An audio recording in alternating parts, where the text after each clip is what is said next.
Welcome to RGES World Literature Grammar. This is the grammar topic, and this is lesson 21, and we'll be discussing question marks. Beginning our topic, question marks are used to identify sentences that ask a question, technically known as interrogative sentences. They almost always appear at the end of a sentence marking its conclusion, though there is one specific exception to this rule that we will discuss later. A general example would be, "Will you be joining us tonight?" ? And we would put it within quotations if we're doing that. Or, "How are you feeling? This weather is wonderful, isn't it?" These kinds of questions. So just a general example here. We have something also called a tag question.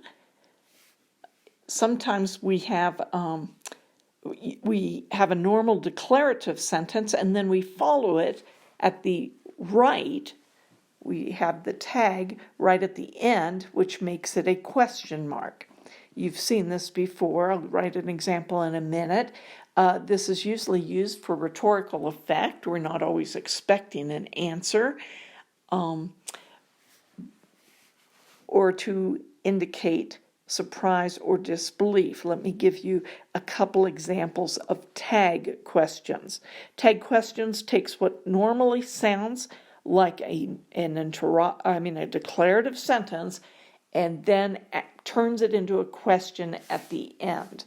Sometimes we also take imperative sentences and turn them into question marks at the end to add an element of politeness to a request. And let me give you both those examples. So here are two examples of tag questions.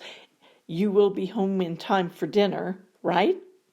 So we've taken what would have been a declarative sentence, expecting a period, but adding a question to the end of it, turning the whole thing into a question mark as our ending punctuation. "Have some more tea, won't you?" And notice also, another thing to notice would be that we have the comma before the tag question, right here and right here. Okay, and we're ending with a question mark. New idea. Other interrogative sentences. Some interrogative sentences consist of a declarative statement posed as a question. In speech, they're indicated by a rising intonation, but in writing, we simply add a question mark at the end. An example: "You won? It ended just like that? Excuse me?" So these look like declarative statements, but we are using them to ask a question. Notice in both these examples, I could have just as easily used this without making it a question. I could have made it a statement. "You won, period." But I'm using it as a sentence, so I would put a question mark at the end. "Excuse me." With a period, declarative. "Excuse me" implies that I did not hear you and I'm asking you to repeat. So we're familiar with these uses, but maybe not so much in how they would be written out. Another idea is that a single word can be used as a question. If we're having a dialogue back and forth, we could have a conversation like this: "A package arrived for you? When?" "Sir, you need to move your car." "Me?" "You didn't eat all your vegetables." "So?" Okay. So we can use a single word as a sentence, as a question mark, with a question mark as a question. Okay, a new idea: multiple minor questions. While a question mark almost always indicates the end of a sentence, there are some instances in which we can have multiple brief questions in a row within the same sentence. These act as qualifying questions to ask about specific possibilities stemming from the main question. When this happens, we don't have to capitalize the questions that come after the first question mark. A couple of examples: "How much pizza do you want?" 1 slice, 2 slices? What's that in the sky? A bird? A plane? However, it is more common to see such cases capitalized, in which case they function as minor sentences. For instance, how often would you say you use the school's online library? Once a year, once a week, once a day. So usually if it's a very brief phrase, maybe just a word or two, we often do not capitalize, and sometimes we will capitalize. So there seems to be some variation there. Let me go ahead and write the example for you. And what we're noticing in this example is that we have minor questions to expand on this without a new capital letter in this case, and considered part of the same sentence. Now let's talk a minute about when not to use a question mark. The first rule is with polite requests. When we make polite requests framed as questions, it is sometimes acceptable to omit the question mark at the end and simply use a period. This usually occurs with particularly long and formal questions that begin with the modal auxiliary verbs will or would. For instance, will all applicants please wait in the foyer until called for their interview? Period. It's a polite request, but we're really not asking a question. So we end with a period, not a question mark. Another example, would any students who have not received their results please report to the principal's office as soon as possible? It's framed as a question, would any students do something? Okay. But it is really really been used more as in an imperative way, just as a very kind statement, or we're making it sound softer than we would if we were just saying all students who have not received their results go to the principal's office. So it's a polite request. This, I think, makes sense to us, and we're really not asking a question. We are giving instruction. So let me write that example down.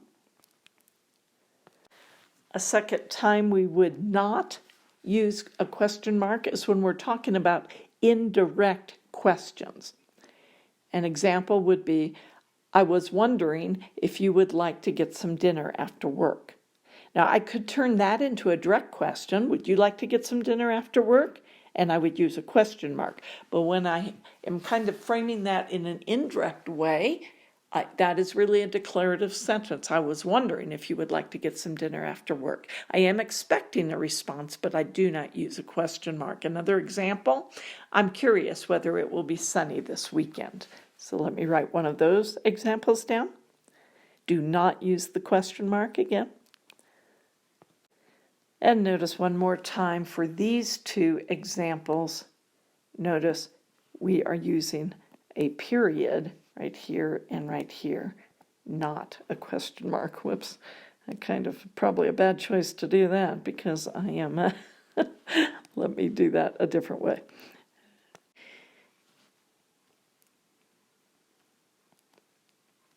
Now we're going to move on to our third section, and that is using question marks with other punctuation.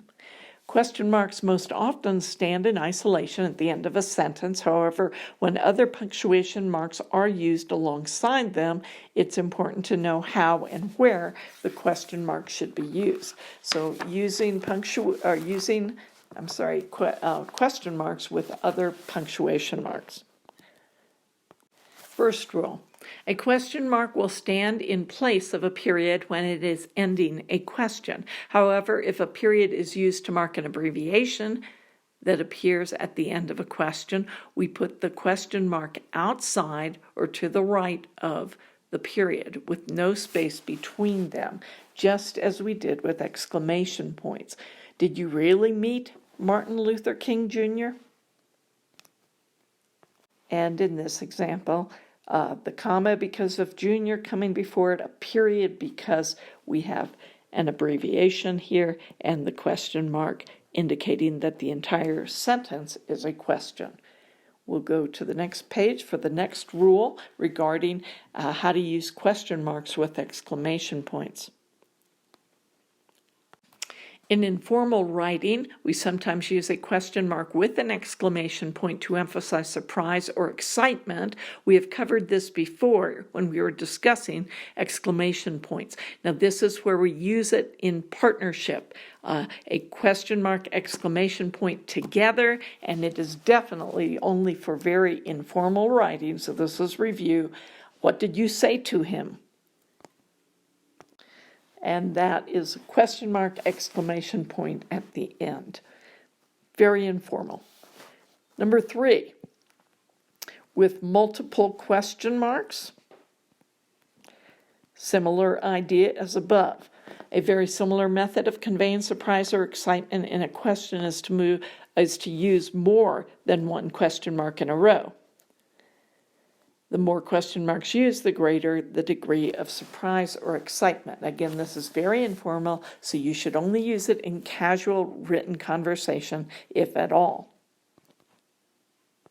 And here I'm using the same sentence as above, but now instead of using a question mark with an exclamation point, I'm simply using 2 question marks. Again, expressing a lot of surprise or wonder, and very informal. The next one is kind of fascinating. I've never seen this before. It's called the interrobang. Interrobang.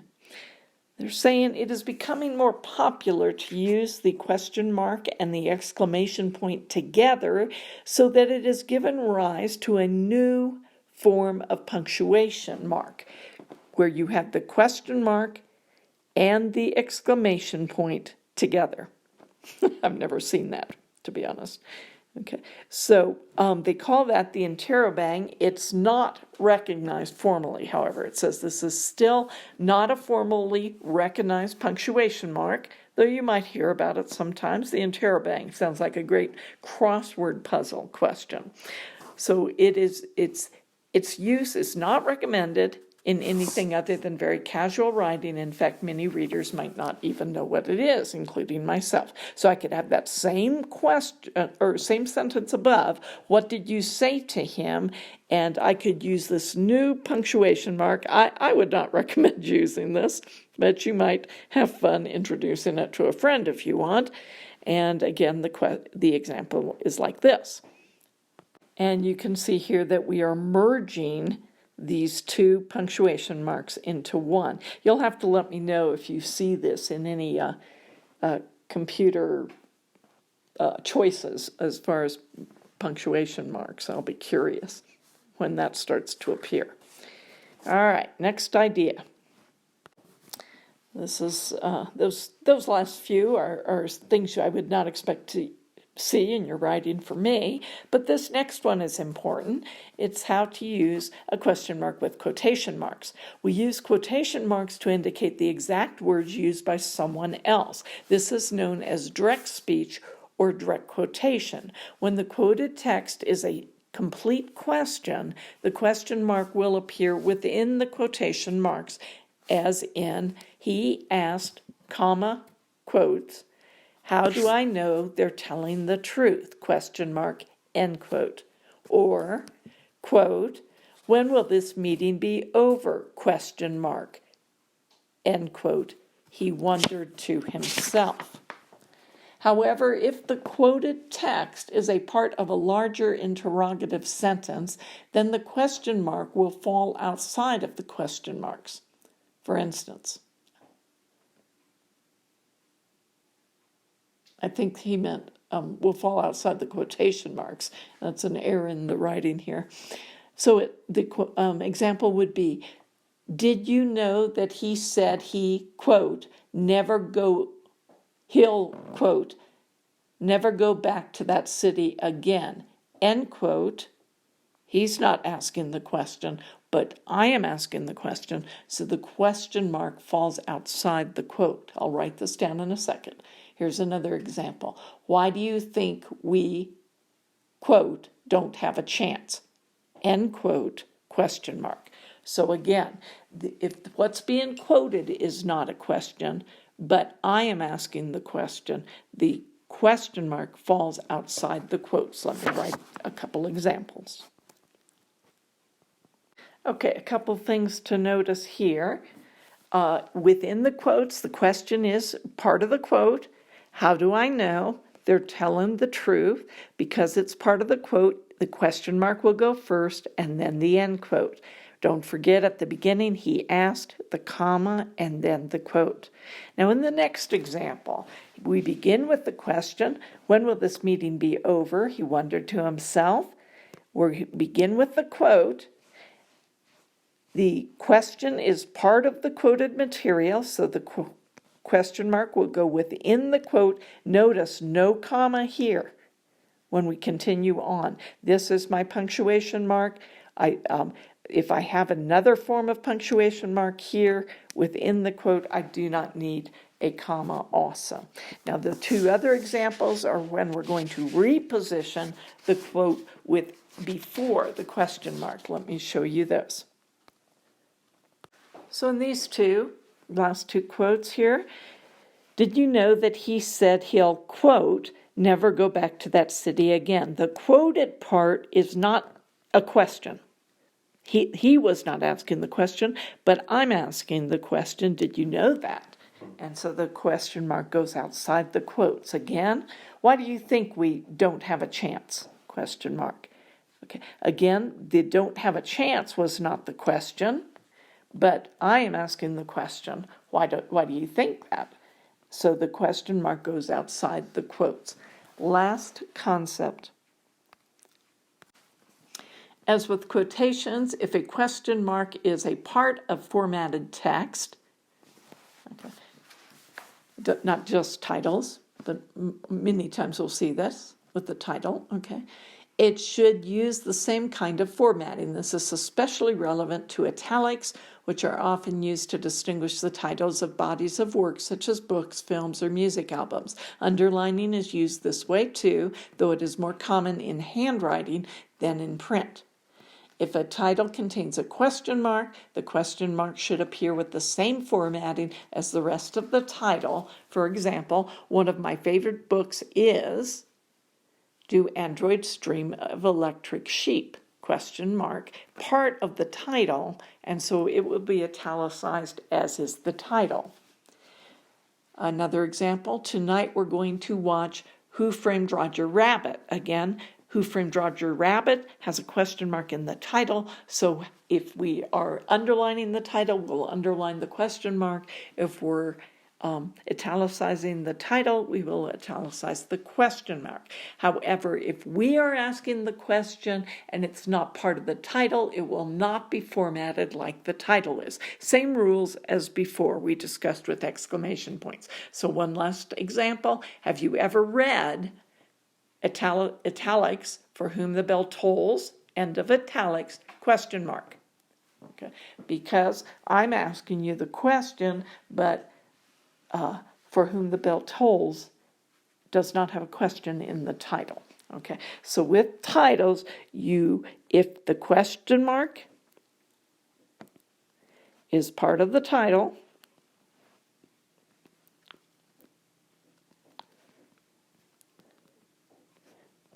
then format like the title.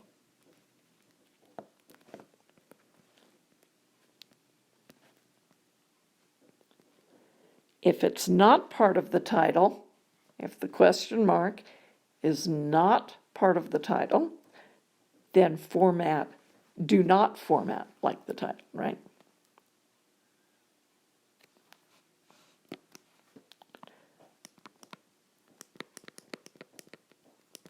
In other words, do not include it, or do not let the question mark have italics or be underlined.